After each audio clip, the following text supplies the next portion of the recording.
Welcome back. Thank you for staying with the Hot 7 TV Nightly News. Opposition leader Philip J. Pierre promised to tackle and stamp out corruption in public office if the St. Lucia Labour Party returns to office. And he has called on Prime Minister Alan Chastanet to make public the status and outcome of several investigations, some which have been lingering for years.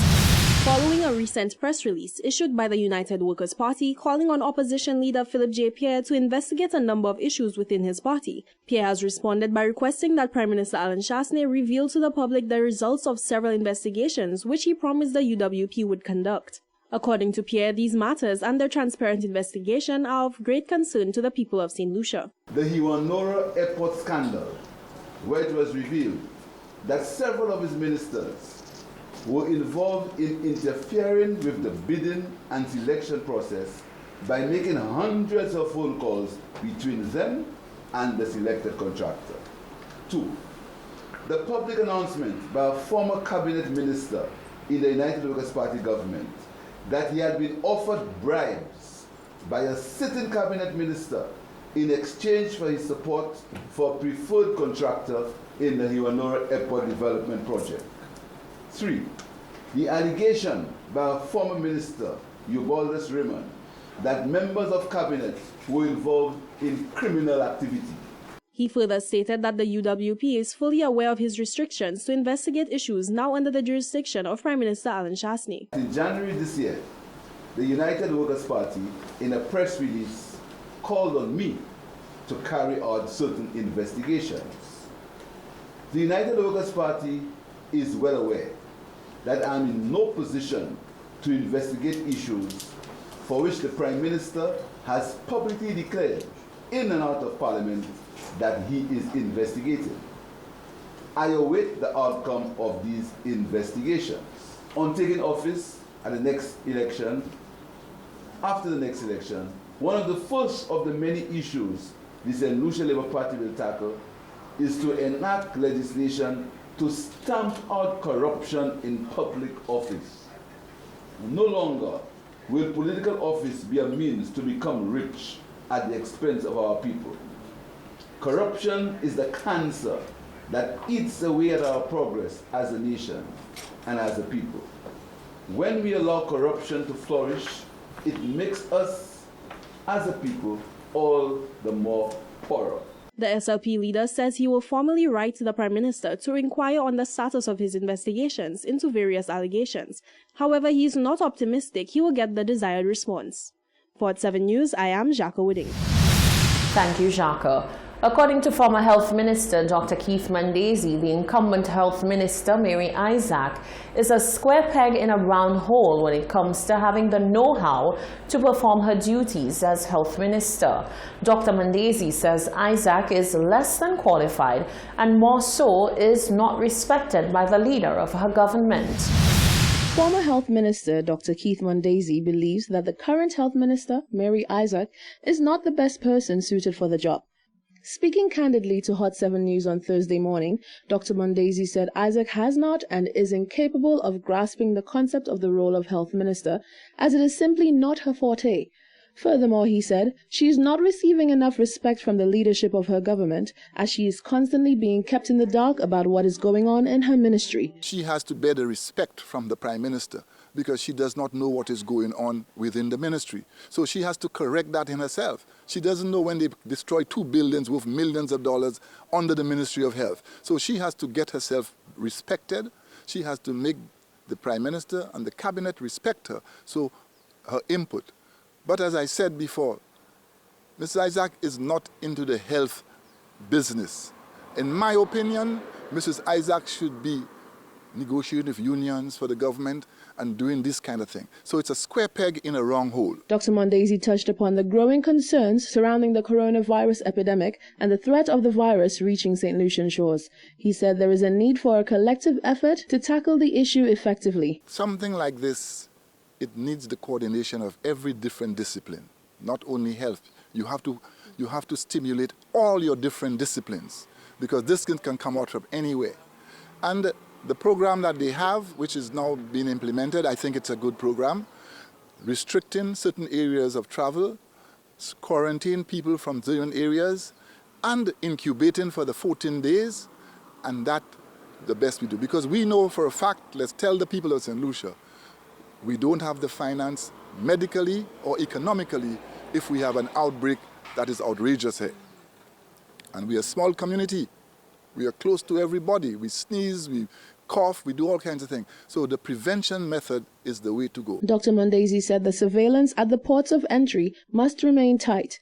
Reporting for Hot 7 News, I'm Rochelle Gonzalez. The Soufrière Comprehensive Secondary School has officially commissioned an auto mechanics garage for the school.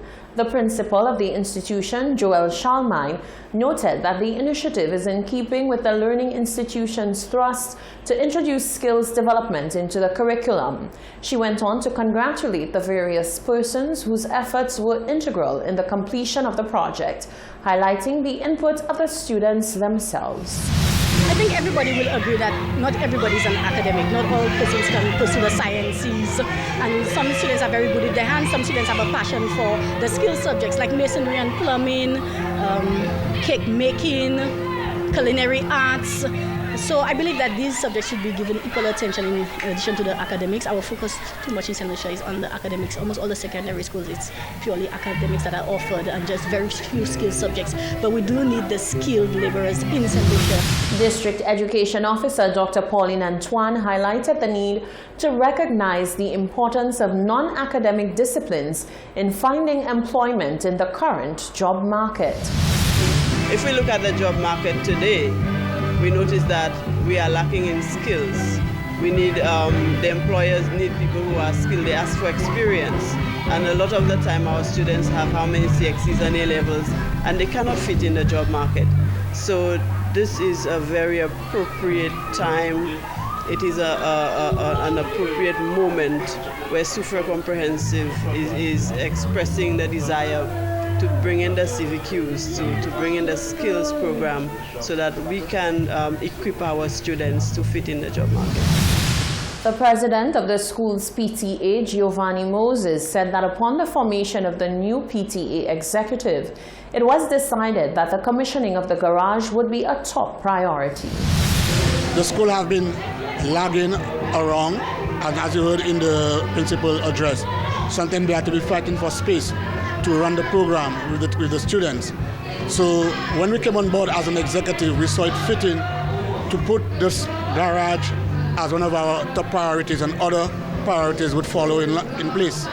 So this project has now come to fruition. We are hoping that the students, and especially both male and female, will register themselves into this program and make it a subject or skills of choice. For his part, Soufrière MP Herod Stanislas reiterated his government's commitment to see not just the growth of one aspect of the constituency, but its holistic development. Being his alma mater, he continued that he is extremely delighted to see the school's achievement. I believe that this augurs extremely well for the holistic development of the students of Soufrière Comprehensive Secondary School. I mean, this school has been on an upward trajectory for the past couple of years under the leadership of Mrs. Joel Charlemagne as principal.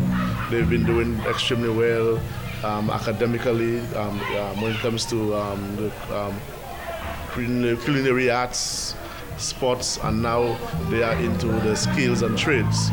So this is a wonderful moment for Soufrière Comprehensive Secondary School, a wonderful moment for Soufrière for Saint-Jacques, and I'm extremely proud as parliamentary representative to be part of this occasion today. The official ceremony to mark the commissioning of the garage was held on Wednesday, the 5th of February. School counselors from across the island are this week celebrating their profession with a week of activities to focus public attention on the significant contribution of professional school counselors and how their work positively impacts the lives of students. Jacques Wooding reports. National Counseling Week, which runs from February 3rd to 7th, 2020, aims to highlight the tremendous impact of school counselors in helping students achieve school success and plan their careers.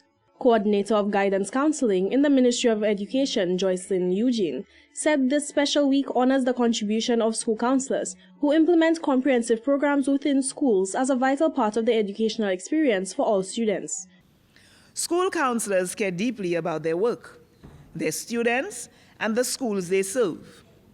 As a result, they are required to exhibit confidentiality, good listening skills, empathy, the ability to build strong, genuine relationships, a strong belief in the ability to make a difference while operating under the guidance of ethical and legal boundaries. In an effort to contribute towards building better humans, school counselors show themselves to be persons of high integrity and morals. They are persons with a strong mandate to influence and advocate on behalf of the nation's children within the education system. Eugene highlights that school counselors are actively being engaged to work in partnership with parents as they confront the challenges of raising children in today's world. To build better humans, we must speak against the rampant sexual abuse of children within our schools. Abuse which is in many instances inflicted by the very custodians of students sometimes. To build better humans, we must come against physical and emotional abuse of those whom we serve.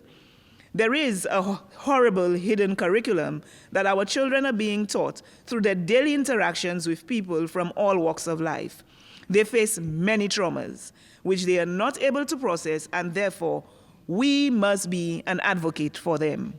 Minister for Education Dr. Gail Rigobert underscored that comprehensive school counseling programs are integral in student success and help to increase student achievement, encourage attendance, improve student behavior, and provide much-needed resources for students, parents, teachers, and administrators.